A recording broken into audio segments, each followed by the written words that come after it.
जंगल का राजा। एक घने जंगल में एक शेर रहता था जिसे जंगल का राजा कहा जाता था।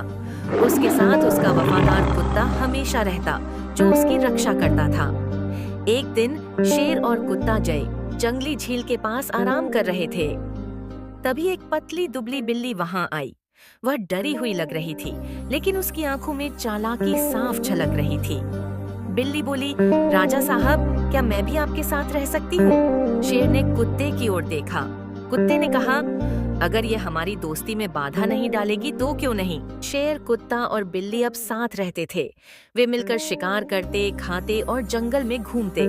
लेकिन बिल्ली के मन में हमेशा यह इच्छा रहती थी कि जंगल के जानवर उसे भी उतना ही महत्व दें जितना शेर को। एक दिन बिल्ली ने शेर के पास जाकर कहा, राजा साहब, क्या आप जानते हैं कि कुत्ता आपके बारे में कह रहा था कि आप बूढ़े हो गए हैं और अब राजा बनने के लायक नहीं हैं। शेर यह सुनकर गुस्से में आ गया, लेकिन कुछ नहीं कहा। उसके बाद बिल्ली कुत्ते के पास गई और कहा, दोस्त, शेर कहता है कि तुम उसके बिना कुछ नहीं हो। वह तुम्हें सिर्फ एक नौकर समझता है। रात को शेर और कुत्ता आपस में बात करते हैं। शेर ने कहा, कुत्ते, बिल्ली ने मुझसे कहा कि तुम मुझ पर भरोसा नहीं करते। कुत्ते ने जवाब दिया, उसने मुझे भी आपके बारे में ऐसा ही कुछ कहा है। शायद यह उसकी चाल है। दोनों को बिल्ली की साजिश समझ में आ गई। अगले दिन शेर और कुत्ता बिल्ली के पास गए। शेर ने कहा, हमने तुम पर भरोसा किया, लेकिन तुमने हमारी दोस्ती को तोड़ने की कोशिश की।